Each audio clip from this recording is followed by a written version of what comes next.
अगर प्लस भी हो गया तो भी 103 होता है। कहने का मतलब सारे के सारे एग्जिट पोल, ज्यादातर मैं कह रहा हूं, एक ही तरफ इशारा कर रहे हैं, कांग्रेस चुनाव जीत रही है। हमारा एग्जिट पोल भी कह रहा है गलती की गुंजाइश को अगर मान भी लें तब भी कांग्रेस बहुमत के आंकड़े के पास है। अब यह मत कहिए कि कांग्रेस ने ये मुद्दे उठाए, वो उठाए, जो भी उठाए, हम यहां आंकड़ों की बात कर रहे हैं।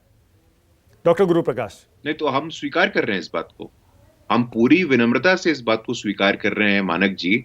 लेकिन मैं देख रहा था न्यूज नेशन का भी सर्वे है, रिपब्लिक का भी सर्वे है, तो सर्वे पे जाने का अभी कोई अर्थ नहीं है, अभी बहुत क्लोज है। और हम लोगों ने मानक जी ऐसे सैकड़ों डिबेट किए हैं। बिहार में क्या बता रहा था सर्वे, बहुत सारे ऐसे उदाहरण हैं हमारे पास। जब अच्छा, एक संभावना हो सकती है, एक संभावना हो सकती है आपके लिए, ये जो जेडीएस की 12 सीटें आ रही हैं, अगर इसमें +-7 में +7 हो जाता है तो जेडीएस की 19 हो जाती हैं अभय जी।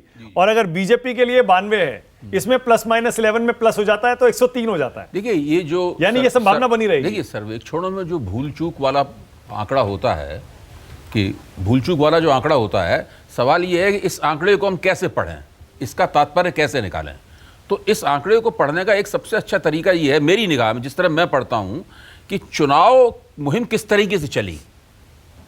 चुनाव मुहिम से आपके मन और मस्तिष्क के ऊपर आपकी जो विश्लेषण क्षमता है उस पर क्या छाप पड़ती है, वो ट्रेजेक्ट्री अगर आप देखेंगे तब आपको ये जो प्लस माइनस है इसमें आप ज्यादा बेहतर निर्णय ले पाएंगे कि प्लस किधर होगा और माइनस किधर होगा।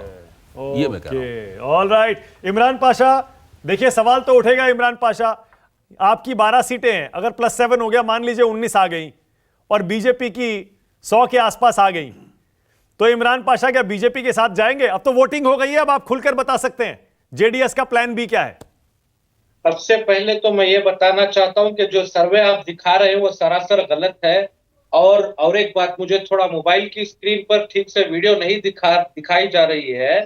वो हमारे एक मित्र बैठे हैं पैनलिस्ट में, वो कह रहे थे कि देवेगौड़ा जी का ये आखिरी चुनाव है। आप होते कौन हो बोलने वाले के आखिरी चुनाव है करके? क्या भगवान हो? हाँ, अरे एक वरिष्ठ नेता है देश के, पूर्व प्रधानमंत्री है, जेडीएस इमरान भाई एक सेकंड, इमरान 1 सेकंड, साल है। अरे रुकिए ना इमरान, एक सेकंड, जो उनका कमेंट वापस ले, इलेक्शन की सुन तो लीजिए भाई, सुन लीजिए, मैं आपको पूरा मौका दूंगा बोलने का, मेरी बात तो सुन लीजिए, पूरा मौका दूंगा आपको बोलने का, जो कहना है आप कहिएगा। अभय कुमार दुबे सिर्फ एक चुनाव विशेषज्ञ, राजनीतिक विशेषज्ञ हैं और मैं उनसे सहमत हूं। जब भी कोई नेता 80-85 के पार चला जाता है, उसके बाद अब 90 के हो ही गए हैं वो। ये बात आप, अरे मेरी बात तो सुन लीजिए भाई। आप अगर हमारे नेता के बारे में बात इलेक्शन के रिजल्ट की हो रही है, एग्जिट पोल की हो रही है, उस पर बात करें, ठीक है? अरे अब आप ये एक मिनट, अगर आप ये चाहते हैं कि आपके नेता का विश्लेषण ना किया जाए, एक मिनट रुकिए ना इमरान भाई। अरे इमरान रुकिए तो सही भाई, एक सेकंड रुकिए ना, मेरी बात तो सुनिए। अब आप चाहते हैं कि आपके नेता के ऊपर कोई टिप्पणी ना करे, उनका राजनीतिक विश्लेषण ना करे, उनके बारे में कोई भविष्यवाणी ना करे, ऐसे कैसे हो सकता है?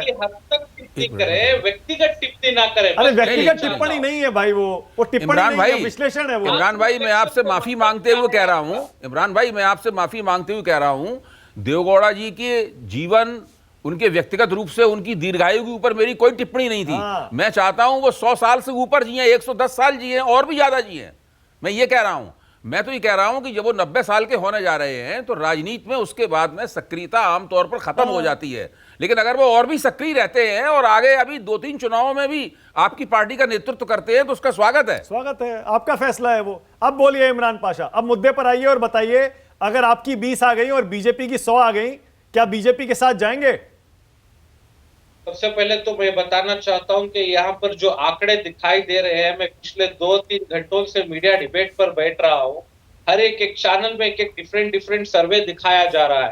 तो इस सर्वे को देखकर, देखिए आपका जो सवाल है उसका तो मैं जवाब नहीं देख सकता। मैं ठहरा पार्टी का एक कार्यकर्ता हूँ, हमारी पार्टी के वरिष्ठ नेता है, बड़े बड़े दिग्गज नेता है, और वो उनके ऊपर डिपेंड है कि वो किस तरह से आने वाले दिनों में क्या, किस तरह की रणनीति इस्तेमाल करेंगे। ठीक है, ओके। अब आपने देखिए, आपने और गुरु प्रकाश ने भी कहा ना कि बहुत सारे एग्जिट पोल में कुछ इधर उधर भी हैं, तो हमने एक महा एग्जिट पोल तैयार किया है। जो अलग अलग एजेंसीज ने एग्जिट पोल किए हैं, उनके नतीजे अब आपकी टीवी स्क्रीन पर आएंगे। उसके बाद आप अंदाजा लगा सकते हैं कि क्या सारे के सारे एग्जिट पोल एक ही तरफ इशारा कर रहे हैं या नहीं कर रहे हैं। सबसे ऊपर देखिए, न्यूज 24 टुडे चाणक्य का एनालिसिस है, जो कह रहा है कांग्रेस को 120, बीजेपी को 92, जेडीएस को 12। अब इनमें थोड़ा थोड़ा गलती की गुंजाइश है। +-11 बीजेपी और कांग्रेस में है, जेडीएस में +-7 है। उसके नीचे आइए, आज तक एक्सिस माई इंडिया का एग्जिट पोल 122 से 140 तक दे रहा है कांग्रेस पार्टी को, 140 तक। बीजेपी को 62 से लेकर 80, यानी सबसे अगर अच्छा हालात भी रहा बीजेपी का तो भी 80 से ऊपर नहीं जाएगी बीजेपी कर्नाटक में इस बार, ये आज तक एक्सिस माई इंडिया कह रहा है। फिर जेडीएस 20 से 25 और अदर्स को 0 से 3। तो आज तक और एक्सिस माई इंडिया का सर्वे एग्जिट पोल 122 से 140 सीटें दे रहा है कांग्रेस पार्टी को, और सबसे बड़ी जीत शायद इस माह एग्जिट पोल में, इसी एग्जिट पोल में कांग्रेस की दिखाई दे रही है। तीसरे नंबर पर है ये एबीपी सी वोटर का एग्जिट पोल कह रहा है कांग्रेस को 100 से 112 मिलेंगी, बीजेपी को 83 से 95 मिलेंगी और जेडीएस को 21 से 29। इसमें भी देखिए, इसमें बस ये है कि अगर इस एग्जिट पोल के मुताबिक कांग्रेस अपना सबसे अच्छा परफॉर्मेंस देती है तो बहुमत के आंकड़े को छू लेगी, उसके आसपास घूमेगी। उसके पार हो सकता है फिर जो अदर्स हैं वो प्ले में आ जाएं, जेडीएस प्ले में आ जाए, ये सब सिनारियो बाद। फिर इंडिया टीवी और सीएनएक्स का सर्वे है जो 110 से 120 सीटें दे रहा है कांग्रेस पार्टी को, 80 से 90 दे रहा है बीजेपी को और 20 से 24 दे रहा है जेडीएस को। फिर आइए नीचे टीवी 9 और पोल स्टार, 99 से 109 कांग्रेस, 88 से 98 बीजेपी और 21 से 26 जेडीएस। और उसके बाद पोल्स ऑफ पोल्स, ये भी एक एवरेज आप मान सकते हैं, 108 से 120 कांग्रेस के लिए, 81 से 91 बीजेपी के लिए और जेडीएस के लिए 18 से 23। यानी कुल मिलाकर बीजेपी किसी भी सर्वे में 100 का आंकड़ा पार नहीं कर रही है, जबकि कांग्रेस सबसे ज्यादा 40 सीटें और सबसे कम भी अगर पकड़ें तो 99। पर जेडीएस, इमरान पाशा कह रहे थे कि हमारा गलत है, जेडीएस के लिए तो अबे दुबे सब में वही 20 से और 25 का आंकड़ा है। नहीं, देखिए ये आपका महापोल, महा एग्जिट पोल है, इसका संदेश बिल्कुल साफ है। कांग्रेस अपने प्रतिद्वंदियों से आगे है और अच्छी खासी आगे है, और ये पहले दिन से चुनावी मुहिम चल रही है और हम लोग उसको देख रहे हैं, तब से हमें लगातार ये संदेश मिल रहा है। एक बार भी ऐसा नहीं हुआ है कि कांग्रेस पीछे हुई हो और भाजपा आगे हुई हो, या कोई जनता दल सेकुलर की किस्मत में कोई बड़ा उछाल आता हुआ दिखाई दिया हो। कुछ एक ओपिनियन पोल्स में जरूर ये आया था कि शायद कांटे की टक्कर है, कुछ में बीजेपी थोड़ा आगे है। देखिए वो उसमें आप कुल मिला, अब आप चूंकि औसत निकाल रहे हैं, तो अगर आप ओपिनियन पोल का भी औसत निकालेंगे तो उसमें भी कांग्रेस बहुत आगे दिखाई पड़ेगी। हाँ, बिल्कुल सही कह रहे हैं आप। अब आलोक शर्मा देखिए, ये तो एग्जिट पोल है, ये सिर्फ एक अनुमान है, इसमें जाहिर है आंकड़े 13 तारीख को आएंगे। तो जो सवाल मैंने भी इमरान पाशा से किया वो मुझे आपसे भी करना पड़ेगा। मान लीजिए आपको कुछ एक सीटों की जरूरत पड़ गई सरकार बनाने के लिए, तो क्या जेडीएस के साथ जाने का विकल्प खुला है? और क्या मुख्यमंत्री पद की कुर्बानी देने को आप तैयार होंगे अगर आंकड़े कुछ ज्यादा कम रह गए तो?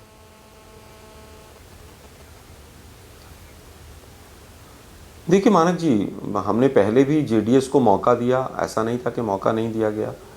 और सिचुएशन जो आज है, जिस तरह के एग्जिट पोल तमाम आ रहे हैं, और उसको अगर हम को रिलेट करें कि जो मुद्दे हैं मुख्य तौर पर कि 40% भ्रष्टाचार का मुद्दा रहा है, 10% विकास और 26% पार्टी के कैंडिडेट, अगर इन तीनों चीज़ों को देखें तो मुझे नहीं लगता कहीं पर भी कांग्रेस पार्टी को किसी की भी आवश्यकता पड़ेगी। हमें जनता ने आशीर्वाद दिया है, ऐसा प्रतीत होता है।